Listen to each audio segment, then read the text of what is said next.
This is John Pierpont Morgan. He is known for revolutionizing banks, railroads, and steel. But I have created an iceberg to show you known and unknown aspects of his life. I am also sure that I am the first person, at least based on a YouTube search, to make an iceberg about JP Morgan. So, without further ado, let us get into the iceberg.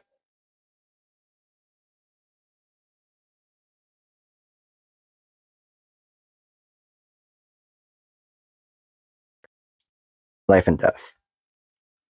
JP Morgan was born on April 17th, 1837, and died on March 31st, 1913, at the age of 75. He was a wealthy man who changed America by creating the modern American economy. Family. JP Morgan's father was Junius Spencer Morgan, and his mother was Juliet Pierpont. His siblings were Sarah Spencer Morgan and Mary Lyman Morgan. His wife, the first one, was Amelia Sturgis. His wife, the second one, was Frances Tracy Morgan. His children were J.P. Morgan Jr., Juliet Pierpont Morgan, Anne Morgan, and Louisa Pierpont Morgan. Hometown. J.P. Morgan's hometown was in Hartford, Connecticut. Just a little fun fact. He also died in Rome, so there's that. Banker. I'm sure this is a very big surprise. Yes, J.P. Morgan, the man who revolutionized banking, was a banker. Yeah, but in all seriousness, JP Morgan did change banking in a massive way.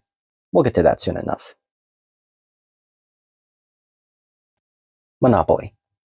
JP Morgan was a powerhouse of a robber baron. Railroads, he controlled. Banks, he controlled. And the steel industry, he revolutionized. This man was built different. Personality. From what I could find about Morgan's personality, well, it was a lot of stuff. He was bold, lonely, shy, smart, ruthless, terrifying, a robber baron, and a hero. So he was many things. Although, I did find in one of the documents that he was actually looked at pretty unfairly, so who knows? He could have been a good man. Work conditions. So I just brought up railroads a little while back, and though I keep referring to JP Morgan as the bank man, he really did more than that. Truly, he was smart. Unfortunately, the work conditions were piss poor. People would work for hours, mostly in the double digits. How much money would they get for working in the open, cold, and or warm environments? Under $5. And that's what they got for the day. Quotes.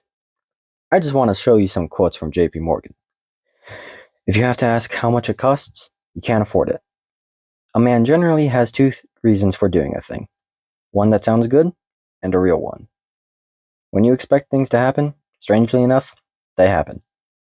The last one is so funny for some reason. Rock collector.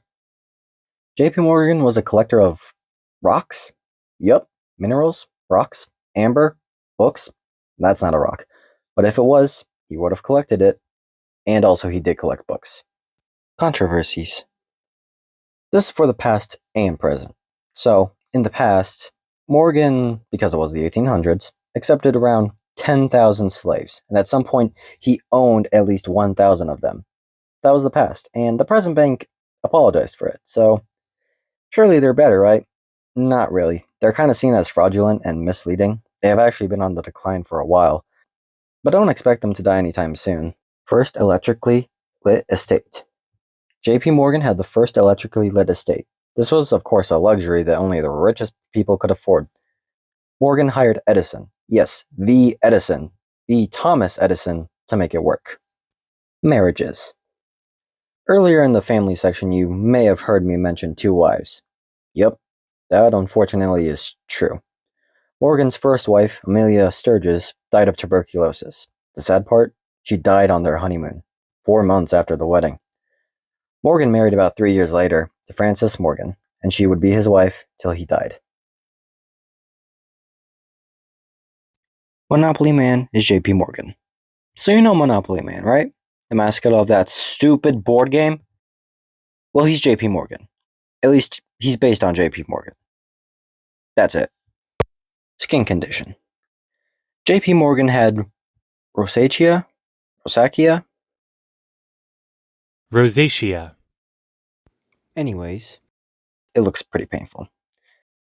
Morgan had this, so he didn't really like to take pictures as well. It would affect his skin and make him very uncomfortable. First billion-dollar company. JP Morgan helped assemble US Steel, aka the first billion-dollar business in the world. Another thing to mention is that he was great at bringing businesses back from the dead. Seriously, like railroad companies, banks, all of that. He was able to bring them back right as they were about to go out of business. Stock shutdown.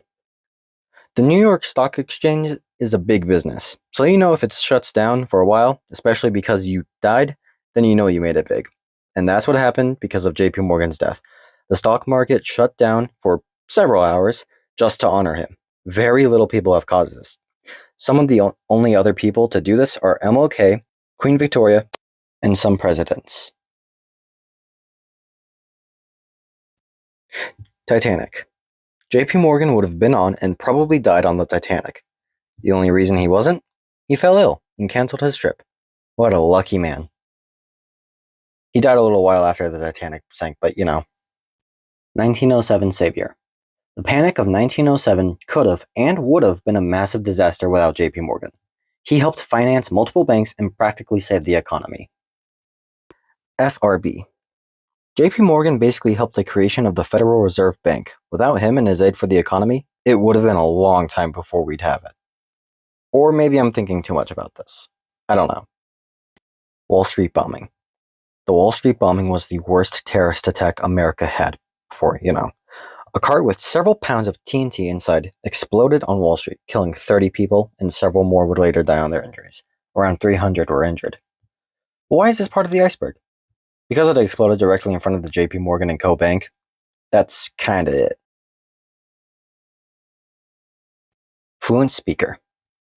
JP Morgan was a fluent speaker not of one language, not of two languages, but in three. Those languages were French, Spanish, and German. He was fluent because he went to a very special school. And I mean special as in rich. He went to Swiss school Bellerive, and then attended the University of Göttingen. I don't know if I said those right, but I'm just gonna keep on going. So, Hamilton. Everyone, may I present to you Alexander Morgan Hamilton, grandson of J.P. Morgan and great-great-grandson of Alexander Hamilton. Yes, the Alexander Hamilton. This practically means that J.P. Morgan and Alexander Hamilton are related, at least in family. J.P. Morgan helped Hitler. Kind of. So, J.P. Morgan died in 1913. Obviously, you know that. And J.P. Morgan Jr. ran the company up until his death around 1943. So who took control of the banks afterwards? Thomas W. Lamont. He became the CEO of Morgan's Banks after J.P. Morgan Jr. died. And what'd he do? Well, he spent a lot of that money for Hitler. Yep, he funded a lot of Hitler's actions. What a great guy. This has been the JP Morgan Iceberg. I hope you have learned a lot. All my sources are linked below in the description. Thank you for checking this video out. Have a good day.